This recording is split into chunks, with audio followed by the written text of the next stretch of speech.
common citizen can look around and see the things that we're talking about, whether it's violence or whether it's purported voter bribery, and the referee of this process is kind of hanging back and just watching like everybody else, how then do you say that a free and fair and just election is going to take place? How do you do that? I think we need to agree.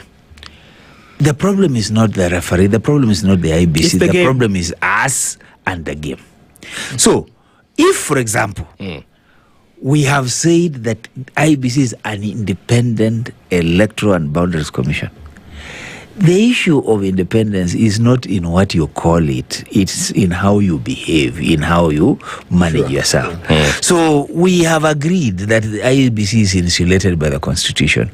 We have agreed that men and women who sit in IEBC ought to be fair, ought to follow the Constitution. But how can they be? I'm sorry. Yeah. How can they be when even in the Constitution of the IEBC, political parties, who are the players, had a say in who was going to select the commissioners? You can't tell me that would not be biased. In the very beginning, the selection of the people who sit here is already influenced. Fair enough. Yeah. The issue is the Constitution and the law gives them powers to be independent. Okay?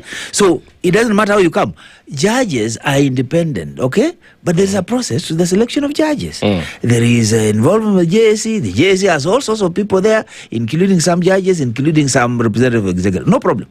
But once you occupy the office, you are supposed to perform in the office as per the law and the Constitution. I think that is the ideal situation. Yes.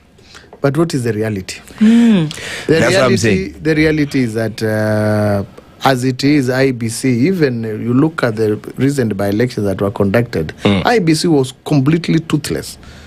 With all the powers, with all the laws to back it up, and even to allow, the IEBC has powers to rein in on this violence by political parties. In your opinion, who has taken away that power? I agree.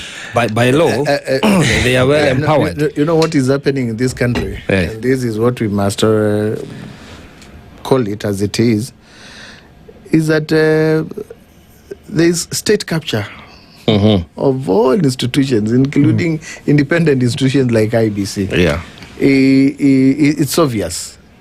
Remember, I don't know who was. I don't know who it was. I read in history sometimes back, an MP was asked to substantiate a statement that he made in Parliament. He said, I cannot substantiate the obvious. It was Martin Shikuku. Martin Shikuku. Yeah, that was Martin Shikuku then in those days. So we can't keep on substantiating the obvious that the IEBC as it is right now. Yeah. I'll give you an example. Recently, there were calls that the CEO of IEBC should resign and cannot be in the next conducting the next general election. What happened when the pressure was mounted by political parties? That fella resigned. What does it tell you?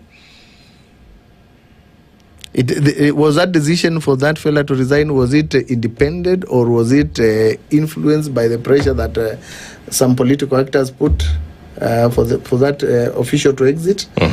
And what does that confirm? It confirms that actually that institution, actually by resigning, that official confirms